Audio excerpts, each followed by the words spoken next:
dari 12 tahun loh, bukan waktu yang sebentar loh. Paling membangun itu buat saya sih mudah, buat saya ya. Memulai itu mudah, yang paling susah kan mempertahankan. Iya. Mau hubungan antar kita dengan manusia, hubungan kita dengan pekerjaan, itu paling susah tuh mempertahankan. Jadi kalau sudah dapat ini yang bisa kalian pertahankan mati-matian, berjuang mati-matian untuk bisa bertahan. Kan ku kejar mimpi, kan ku terbang tinggi, tak ada kata tidak, ku pasti bisa. Kan ku coba lagi.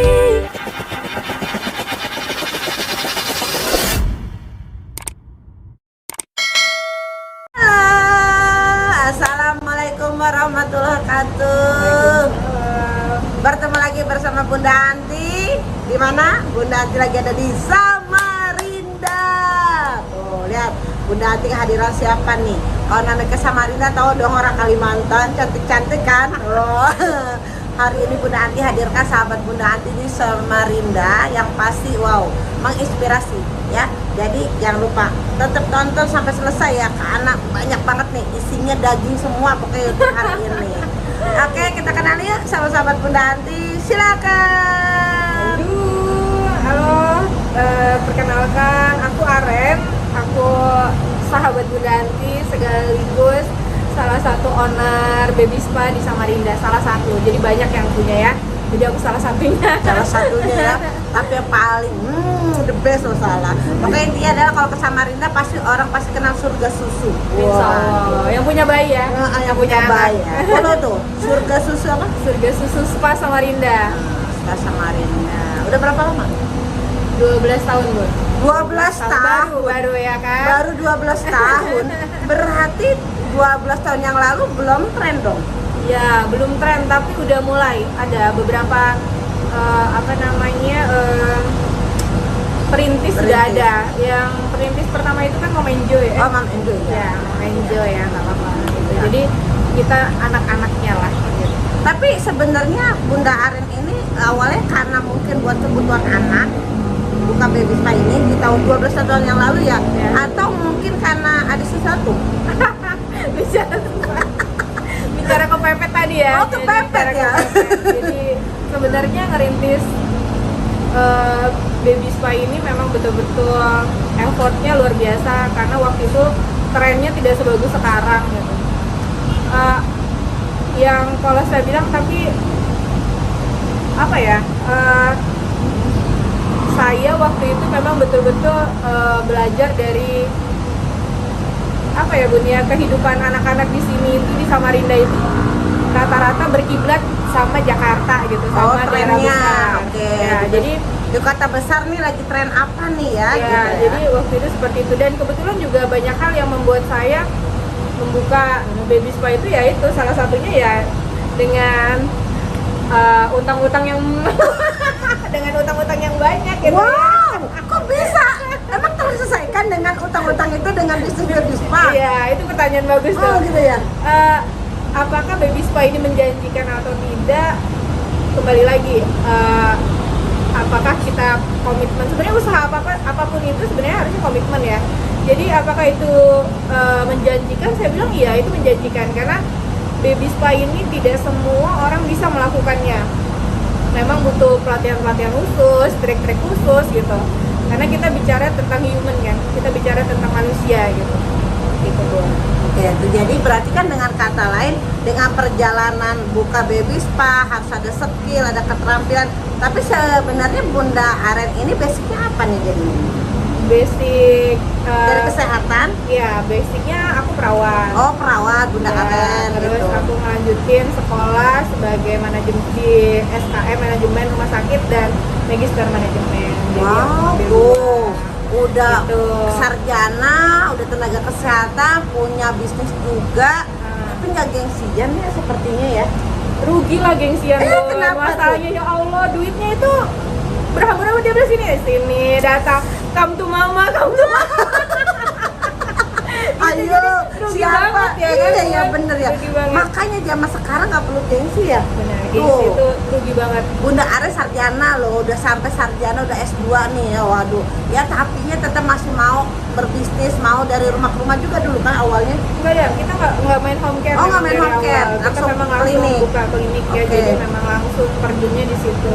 Karena waktu itu memang sumber daya manusianya tidak sebanyak sekarang gitu. Jadi memang kita mainnya hanya di klinik Di aja. klinik aja ya. Nah itu punya nggak cerita tip and triknya nih Bunda Aren kan di depan saat ini nih sahabat EBSCO tuh sampai saat ini tuh udah mau mencoba, tapi rasanya tuh belum menemukan feel yang ini passion gue loh gitu. Itu gimana sih caranya agar orang itu ini loh saya tuh passion saya di sini loh, itu untuk mencari sampai dapat bakat itu gimana caranya tuh? Suka dulu Suka dulu dengan Kalau apa kita yang suka. yang kita kerjakan gitu. Nanti akan ketemu feel-nya. Tapi memang dorongan yang kuat adalah bahwa ada hal yang memang keinginan kita yang besar untuk bisa membuat usaha ini jadi besar. Contoh nih, mimpi apa sih, keinginan apa sih yang kita punya untuk 2 atau 3 tahun ke depan. Nah, kalau misalnya kalian nggak punya, lebih baik tidak usah saja. Oh gitu tuh. Jadi kalau berbisnis harus why-nya jelas, jangan sampai ikut-ikutan ya. Ya, benar. Kalau ikut-ikutan nanti akhirnya gampang. Udah udah dong. udah Gitu udah ya. deh gitu, udah tuh Oke. udahlah, kayaknya ini bukan ini aku gitu. Oh, benar. Jadi memang harus kuat dulu nih why-nya.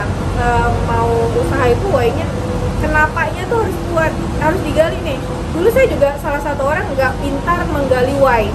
Kenapa ya why-nya ini? Nah, setelah tahu, wah ini banyak yang harus dibayar, banyak yang harus Tuntutan kehidupan gitu ya, harus tetap berjalan gitu ya. punya mimpi-mimpi, misalnya kayak tadi aku sharing sama Bunda Anti, punya mimpi pengen punya masjid, amin ya, Amin, amin. pengen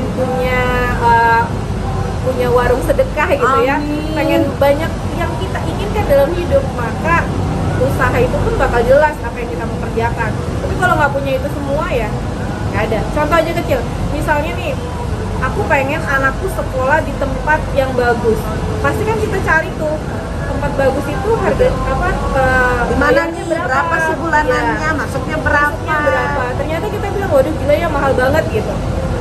Nah, hal-hal itu kalau kita sudah ngomong wah kayaknya aku nggak mampu deh, nah itu lebih baik mundur aja. Kalau aku bilang kayaknya aku mampu deh, gue harus kerja nih, caranya itu tadi memang harus betul-betul kita Kuatin why-nya ya. why-nya. Ya inilah yang kadang mindset kita nih, apalagi masih pekerja ya, di Iya. zona nyaman gitu kan, Iya. yang tiap bulan rutin dapat gaji, ya nggak? Apa yang jadi masalah? Nggak ada why dong, Nggak ada gitu kan? why-nya.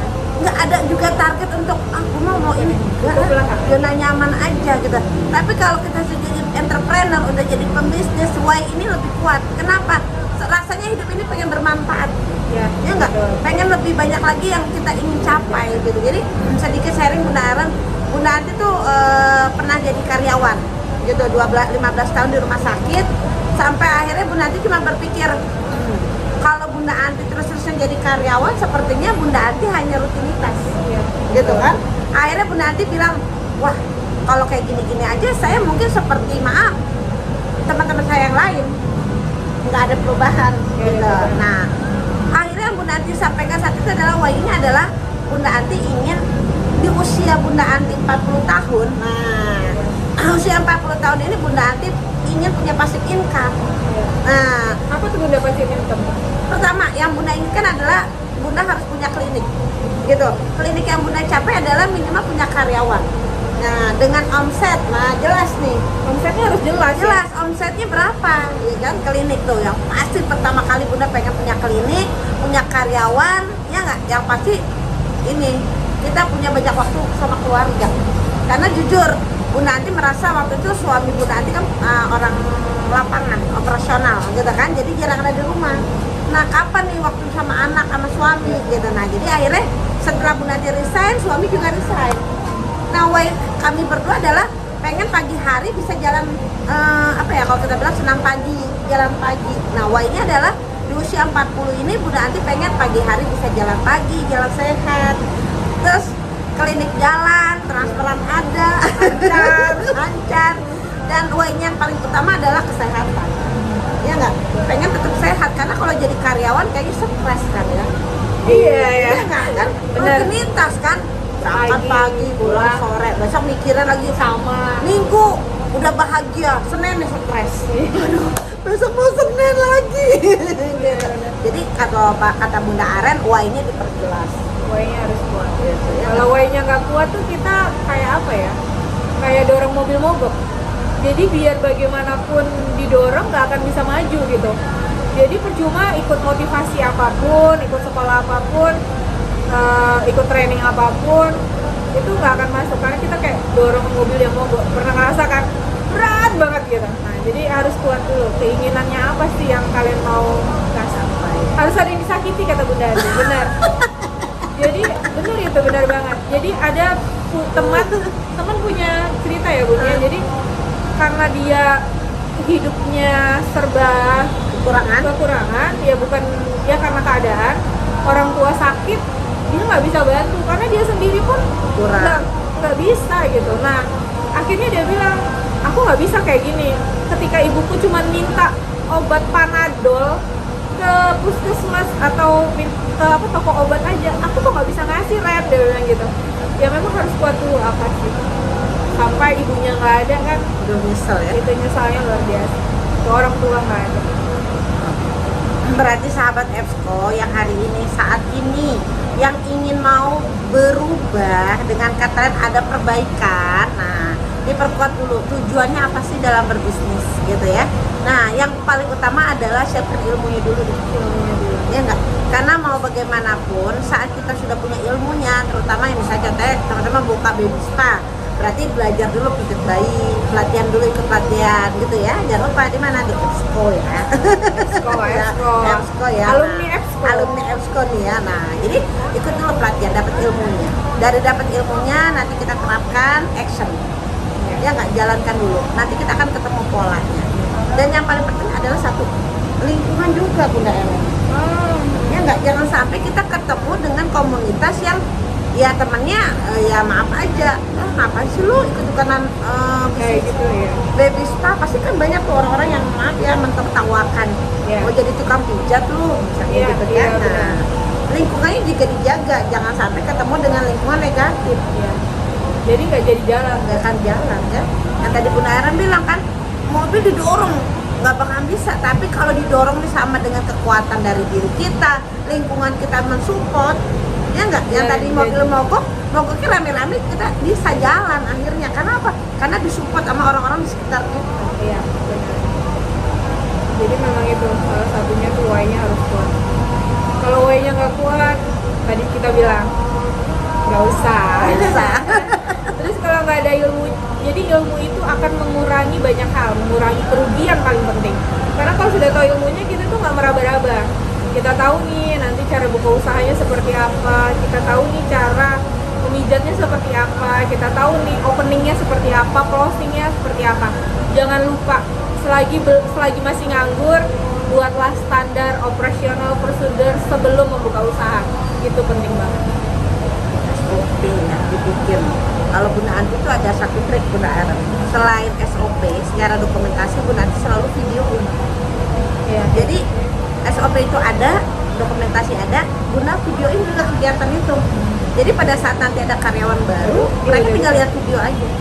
Dan itu alhamdulillah membantu. Jadi pada saat banyak keluar masuk karyawan gitu kan, jadi nggak terlalu dua kali kerja. Kadang kan ada budaya membaca tuh malas, ya nggak gitu. Ada kan? yang visualisasi. Jadi di videoin juga, itu juga membantu juga sih. Akhirnya alhamdulillah tuh, jadi ada beberapa orang yang memang mempekerjakan di bagian ini gitu kan. Jadi dia yang bikin SOP-nya sesuai dengan prosedur kita ya. Nah, sambil video ya. Dan itu alhamdulillah itu lebih efektif. Iya, lebih efektif karena kan zaman sekarang kan jarang banget ya orang membaca. Jadi lebih seperti itu. Nah, SOP ini penting banget untuk bisnis apapun. Jadi ketika dia tuh fondasi pilar. Jadi kalau misalnya SOP entah nanti berbentuknya visual atau tertulis, dokumentasi itu terserah aja. Yang jelas buat dulu SOP. Kalau pilarnya kuat, mau seperti apa goyangannya, standar SOP-nya kita bisa memberikan punishment atau reward buat karyawan kita itu berdasarkan SOP. Begitu. Dan betul juga, jadi di EBSCO itu Bunda Aren ada beberapa alumni yang gak lulusan EBSCO gitu, yang mereka dapat pelatihan di tempat lain gitu. Nah sedangkan di EBSCO punya SOP. Nah kan nggak mungkin walaupun dia pengalaman Bunda Aren dia datang ke EBSCO ngelamar ya kan, tapi dengan ilmu dia yang lama. Itu gimana? Kalau saya nggak bisa, harus ikut SOP. Nah, berarti kan kita kembali lagi ke SOP kita gitu. Benar. Makanya kalau Bunda Anti itu selain setelah apa kayak semacam kan sebelum karyawan masuk itu ada namanya assessment ya. Nah, assessment oke, kita training, ya nggak? Betul. Ya, kita training, kita samakan SOP di sini, gitu. Nah, kita selalu ada namanya juga 3 bulanan kita ngulang lagi. Iya, benar. Ya nggak, kita ulang lagi, masih sama nggak gerakannya, jangan sampai kata pasien A kok sama ini kok sama beda gitu kan. Ini penting banget ya, karena pada saat kita ngebangun tim ya nggak, jangan juga sampai akhirnya karyawan kita semaunya dia dengan udahlah kok dulu kok begini Iya, jangan mau seperti itu. Memang itu penting banget ya buat membangun bisnis. Jadi itu pun jadi acuan saya untuk membangun apapun, Bun. Jadi SOP ini adalah dasar pertama. Jadi ketika saya diam, saya iseng-iseng tuh bikin SOP-nya. Mau usaha apapun, jadi memang harus teman-teman punya. Jadi jangan sampai nanti sudah buka kliniknya SOP-nya nggak ada. Otomatis itu membuat pekerjaan 2 kali, customer akan bingung. Nanti kamu mau orang baru lagi masuk, kamu bingung lagi men-treatnya seperti apa gitu. Jadi memang SOP itu fondasi. Jadi nggak usah bingung juga untuk teman-teman yang mungkin pun caranya gimana membuat SOP gitu, simple aja kok misalnya ya, dari kalimat mulai aja. Mulainya apa sih? Mulai menerima pasien ya nggak. Nah mulai menerima pasien apa nih? Nah di akhirnya apa? Pasien puas misalnya. Nah iya, pasien puas. Pasien tidak puas, apa yang kita lakukan? Kendala-kendala apa? Jadi simple. Kalau teman-teman yang nanti mau belajar karena ini penting banget ya. Nanti kita akan ada kelas khusus untuk membuat sebuah SOP. Ya, karena itu penting banget kan. Lalu setelah selesai SOP, yang paling penting adalah mental. Ya, karena kita pikir ekspektasi kita jangan terlalu tinggi, dan kita harus ingat bahwa dana pertama kita 2 tahun, dana pertama kita untuk grow up itu adalah marketing. Kita harus membuang duit kita untuk marketing. Terserah cara memarketingnya seperti apa, terserah. Bisa kalian endorsement, bisa, atau kalian bisa membuat diskon, itu terserah aja. Yang jelas 2 tahun pertama itu kayak kita bilang kita bakar duit gitu. Kita buang duit kita untuk marketing. Setelah itu selesai di marketing, barulah kita bisa fokus dengan maintenance semuanya. Barang-barang yang 2 tahun kemarin mungkin ada yang sudah mulai tua dimakan waktu gitu. Nah, dana-dana yang itu harus terus ada. Bagaimana caranya? Nanti kita pikirkan. Ya, kalau mau ikut trainingnya benar. Manajemen kasnya juga. Jangan sampai kantong bolong. Yes, benar. Kadang kita berbisnis kantong bolong, seakan-akan rame pasiennya di dokumennya. Pas lihat di akhir bulan, duitnya kemana? Benar, itu penting banget. Harus membedakan antara pribadi sama bisnis Ya, benar, harus bisa mengkondisikan bahwa ini memang uang bisnis gitu, dan menggaji diri sendiri. Mungkin ada yang bilang, oh saya kerja nggak usah digaji dulu deh, jangan. Jadi memang harus bisa menghargai diri sendiri. Misalnya, oh ya saya kerja nih, karena kan kita tim ya, saya kerja nih di bagian apa, contoh nih saya owner, saya digaji berapa nih sebagai owner? Mungkin saya dikasih 1 bulan anggap 3 juta, oke 3 juta, itu ditulis gitu. Nah terus setiap pengeluaran yang kita buat atau perawatan yang kita buat, itu unit cost-nya harus dihitung. Berapa cost yang kamu lakukan dari listrik, AC, terus minyak gitu ya, apapun yang kamu keluarkan itu harus benar-benar terhitung unit cost. Baru kita bisa hitung dapat nggak sih modal kita segini. Apalagi yang home care tuh. Kalau home care kita harus hitung bensin, sakitnya kita, tenaganya kita, itu harus terhitung. Jadi sebenarnya kembali lagi, kalau kita udah rasa ingin belajar. Nah, belajar itu kan adil kan ada ke sebuah masalah. Ya enggak? Nah, saya udah pelatihan nih, Bun. Nah, lalu pelatihannya jalan, actionnya jalan, saya udah mulai pun jadi terapis. Kendala pasti datang nih. Bagaimana membangun tim, bagaimana mengatur SDM, bagaimana keuangan, sampai akhirnya bagaimana marketing. Nah, jadi kalau Bunda Anti sih simpel sebenarnya kalau dalam berbisnis.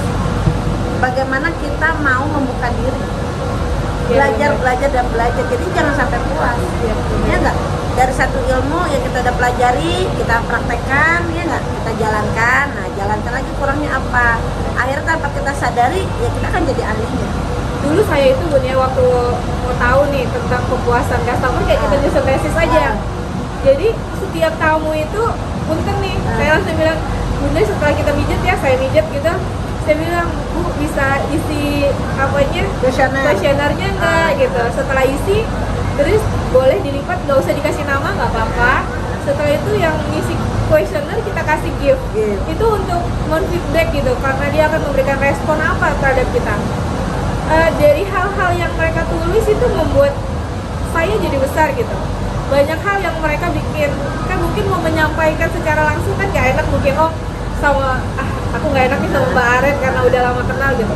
Tapi dengan kita menyebarkan kuesioner itu akhirnya tahu gitu, oh ternyata masukannya, saran-sarannya itu mungkin sudah kuno ya buat sekarang, tapi saya rasa itu masih penting banget. Aduh, jadi kalau apalagi yang home care, apalagi yang baru mau mulai, lemparkan kuesioner, buat engagement, ikatan batin antara kalian sama customer.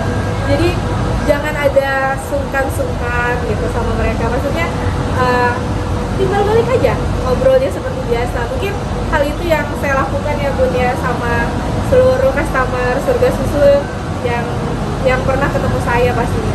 Itu kayak gitu. Karena di dalam berbisnis itu sebenarnya ada penjualan itu karena ada ikatan cinta. Ya. Ada ikatan emosi. Ya enggak? Kenapa orang itu Bisa memilih kita? Karena ada ikatan emosi gitu. Apalagi ditambah kita selalu ada namanya feedback. Ya enggak? Kita sebagai pemilik bisnis paling takut adalah apa? Kehilangan customer dong. Yes, benar. Ya enggak? Nah, otomatis kita akan mengikuti loh saran dari customer kita. Ya. Makanya kayak Bunda Aren tadi bagus tuh, ya nggak? Kasih kuesioner, dia tulis isi Jangan bosan. sarannya. Iya. Karena itu yang kita butuhkan, masukan-masukan. Ya nggak? Masukan itu kan berlian. Ya, Iya. Akhirnya tanpa kita sadari 12 tahun loh. Bukan waktu yang sebentar loh. Paling membangun itu buat saya sih mudah. Buat saya ya, memulai itu mudah. Yang paling susah kan mempertahankan. Iya. Mau hubungan antar kita dengan manusia, hubungan kita dengan pekerjaan, itu paling susah tuh mempertahankan. Jadi kalau sudah dapat ini yang bisa kalian pertahankan mati-matian, berjuang mati-matian untuk bisa bertahan. Fokus. Karena yang paling ditakutkan para pengusaha adalah kehilangan arah. Iya. Sama seperti pilot, bagaimana dia membawa pesawat, ya nggak? Kalau di salah sudutnya aja udah salah Udah arah, salah. ya nggak? Jadi kembali lagi yang kata Bunda Aren ya, kayak dipertahankan kefokusannya ya. Karena kan perempuan tahu sendiri Bunda Aren tuh gimana tuh. Kalau misalnya pengen ini kan namanya perempuan tuh serba banyak pengennya ya nggak? Ya. Gitu kan? Memang apa namanya, perempuan ini tercipta kodratnya seperti itu Oh, ya. gitu. Jadi dia multitasking. Betul. Sampai multitasking sampai bingung nih. Semua mau dipegang, semua mau dijadikan tempat usaha gitu ya. Jadi benar, kita harus benar-benar mencintai satu deh. Sudah fokus, sudah